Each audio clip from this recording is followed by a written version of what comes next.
The NFL doesn't have a hard cap. It's got a soft cap. So like, let's say you have... But you have to be under a certain number by a certain date. From accounting-wise, not money spent.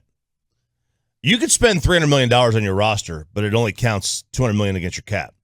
You're just changing your accounting, your requirements from 1 year to the next.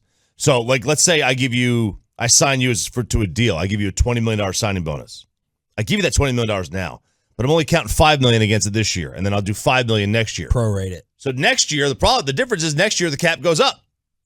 So my liability, my hit, isn't felt nearly as hard. Right. You could take those cap hits whenever you want to, and that's why you can utilize the proration. The problem is, like you said, with Goff or with, pick whoever Gurley, all that proration whatever the hell that word is.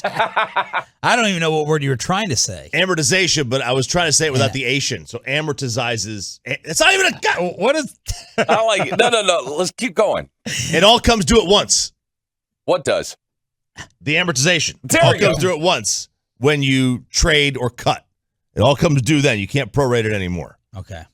So, like, this is where, like, the richer owners can get away with this. They could spend more money than the cap. They could spend $400 million in 1 year on salaries, but your accounting is only $200 million. So why doesn't Jerry do it when he's one of the richer owners? That is the main question on the text line. Is he one of the richer owners?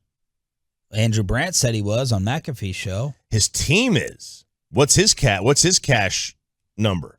Now think about that. I have no idea. If you were to go look at the most, the total.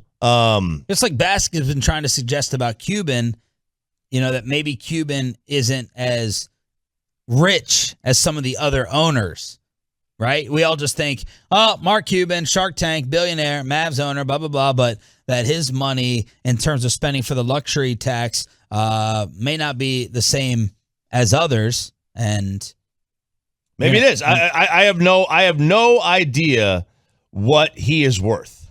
But why would, let's just say he has the money. Yeah.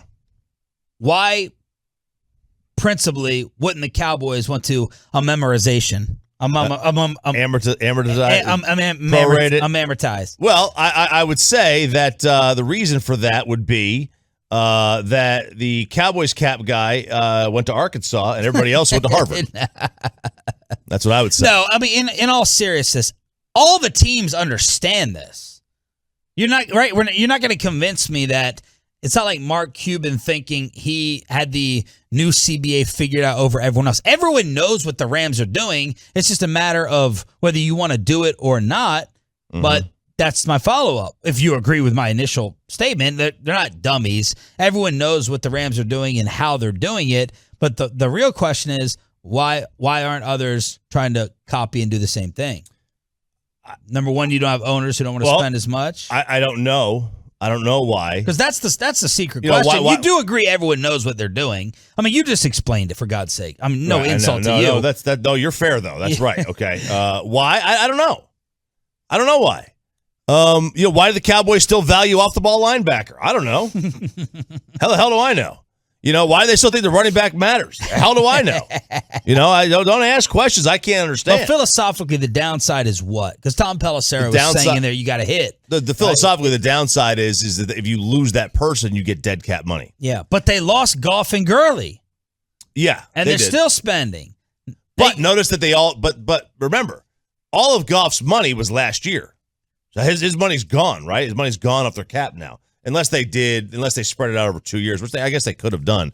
But, like, if you were to look at it, why don't the Cowboys do that? I don't know. Like, the smart thing would be to make sure that you can, restructure Dak again, push it back. If you know the player's going to be there in 3 years, do it. If you know he's going to be there in 3 or 4 years, restructure at all. Basically, every chance you can get. I would restructure Dak's contract literally every single year.